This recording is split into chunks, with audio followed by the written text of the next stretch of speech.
therapy. But the young man hadn't come to the office to see a shrink.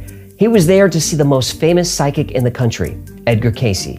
Cayce entered the room, soft-spoken and well-dressed, and he explained that he, not the young man, would be the one on the couch. So Cayce kicked off his shoes, lay back, and put himself into a deep trance. And after a few minutes, Cayce began to whisper all sorts of things about the past, present, and the future.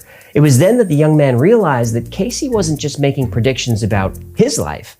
He was making predictions about everyone. Events that were to happen all over the world. 6. Edgar Cayce predicted that the world would undergo a pole shift between 16 and 20 degrees.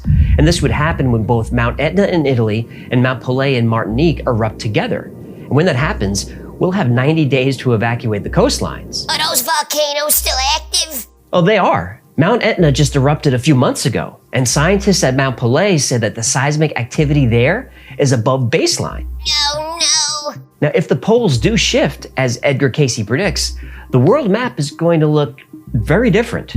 Africa will be divided into 3 parts. The Nile will widen, and a brand new waterway will split the continent. As the Red Sea grows, Cairo will eventually disappear into the sea. Asia is already very seismic and will suffer the most dramatic changes. Land will be covered from the Philippines to Japan by the ocean. As the Pacific plate shifts, the islands of Japan will sink, leaving only a few small islands. Taiwan and most of Korea will be completely lost to the sea. The entire coast of China will be pushed inland hundreds of miles. The population of India will be told not to seek higher ground within the interior of the country due to buckling of the land. Instead, they'll have to head to the Himalayas. The high mountains of Tibet and Nepal will provide refuge. Antarctica will no longer be covered in ice, but will once again become fertile and green. Australia will lose nearly 25% of its land due to coastal flooding. The Adelaide area will become a new sea. The Simpson and Gibson deserts will become fertile farming land. New Zealand will actually grow in size and will once again connect to mainland Australia.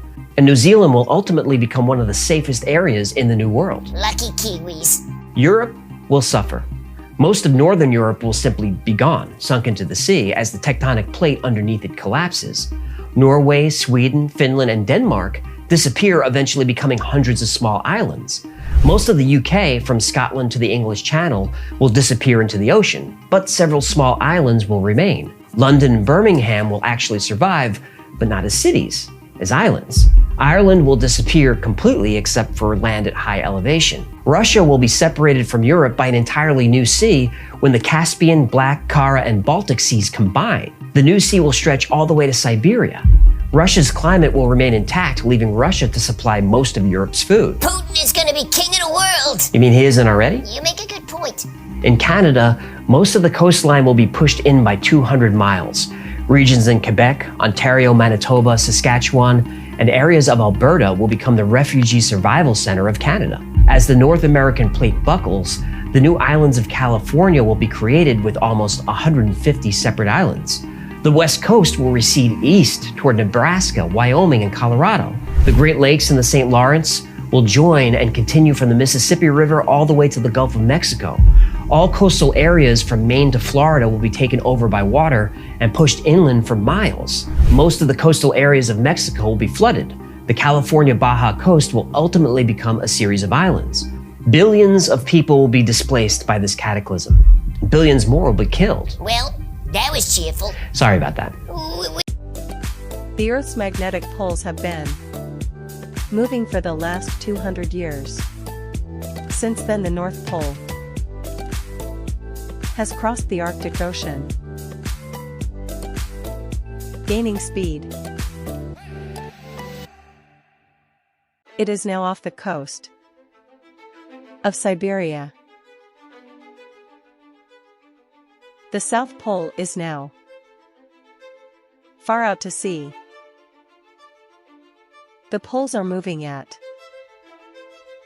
over 5 miles a month.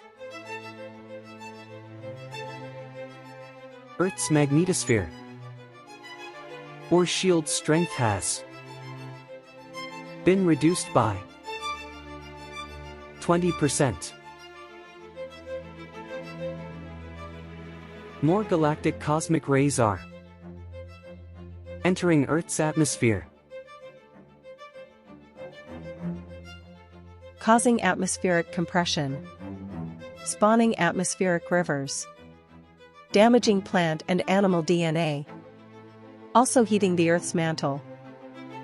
This in turn causing more earthquake and volcanic activity.